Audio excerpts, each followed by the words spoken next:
Well, welcome to our series um, called Getting to Know Your Board, Conversations with the President.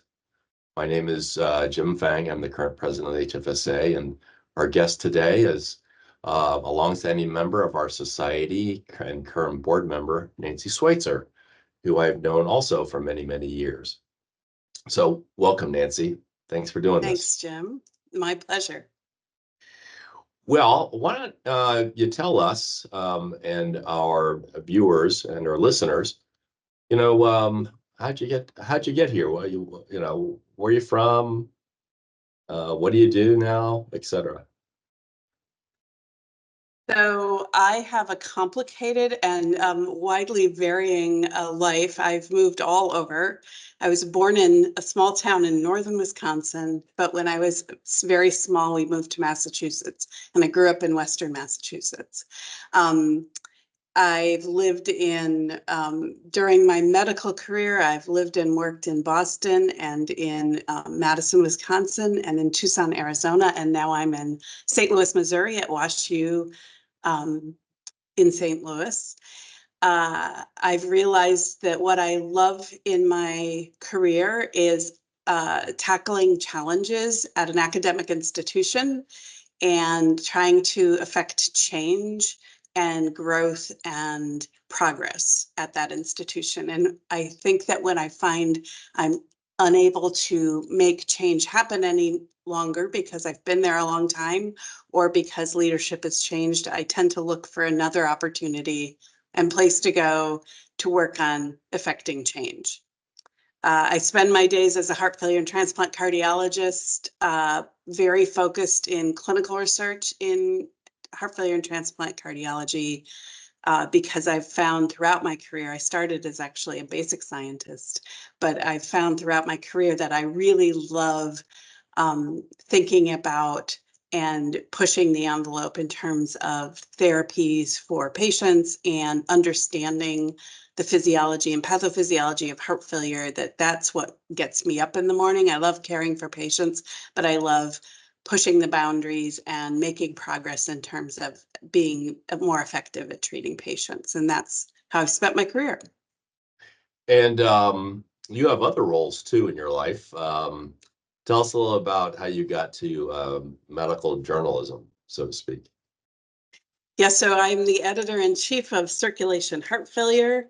And that has been, I've been an academic scholar my whole life, professional life. So I've written a lot of papers. And when Joe Hill took over Circulation, the big journal Circulation, he invited me to be an associate editor for that journal.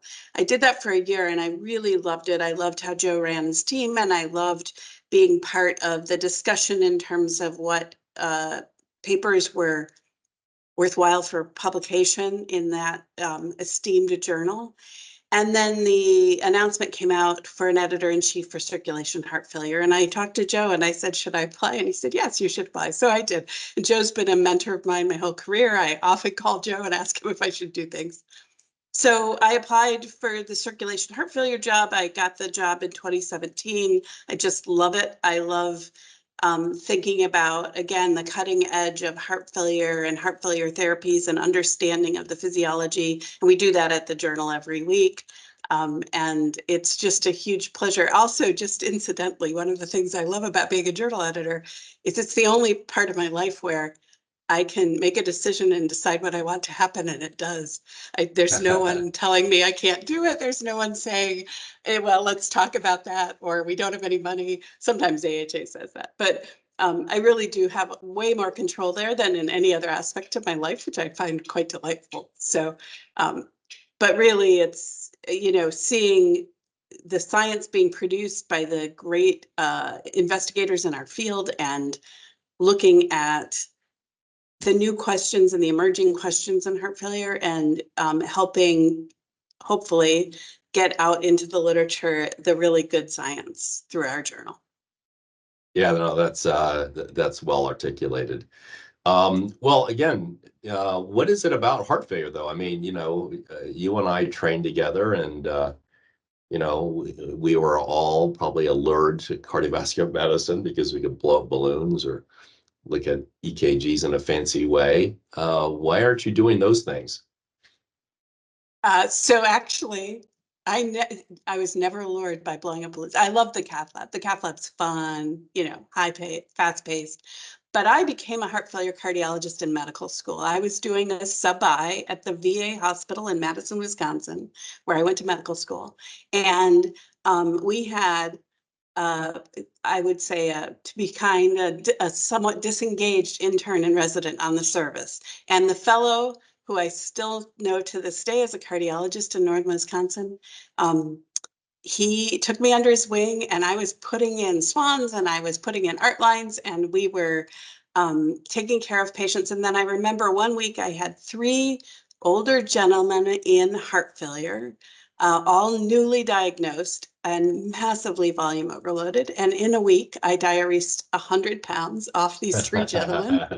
And I loved it. And a heart failure cardiologist was born. And they felt so much better. I mean, I think to this day, this is why I'm a heart failure cardiologist, is we can apply therapies often outside of the cath lab, um, through skills that we use at the bedside, touching patients. It's the first thing I do when I go into a room, and I don't think many doctors do that anymore.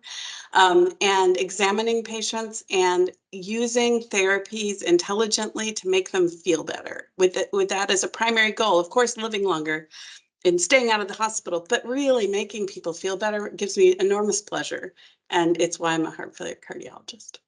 That's also well said. It is incredibly gratifying, particularly with the new advances, right? Both Yes, pharmacal, absolutely. both pharmacologic and technical.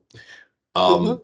well, why our society though? I mean, the ACC, the AHA, the ESC, there are lots of ISHLT. There are many other societies. What is it about the Heart Failure Society? You obviously devote a lot of your volunteer time to our society. Why do you do that? Well, I mean, I think you and everyone watching this probably knows that there's tremendous difference in the size and scope of all those societies. And, you know, when you talk about ACC and AHA, they have very important roles in our field of cardiology, but they encompass so much more than heart failure. And I think what makes the Heart Failure Society really special is its size. It's a family. It's not a you know, large unwieldy organization. And I feel like that when I go to Heart Failure Society events, that I'm with my family. And and like all families, you know, over the 20 plus years I've been a member, we've had some issues arise, but I think the society has always risen to the challenges and become better. And I think the real example of that for me and my career has been the growth of the society from one focus really on heart failure physiology to one that encompasses all of what is heart failure, from the multidisciplinary team aspect and incorporation of our team members, our pharmacists, our nurse practitioners, PAs now, and anyone else who's caring for patients who wants to be part of the society. And then also incorporating some of the advanced therapies we're doing more successfully, VAD and transplant, now temporary circulatory support, and cardiogenic shock, and moving into that world, which our field has done very importantly, I think, and very successfully. And then finally, you know, looking forward and incorporating every year a little more seamlessly the aspect of research and where the field's going, not just how best to care for patients today, but where are we going and how can we continue to do this better?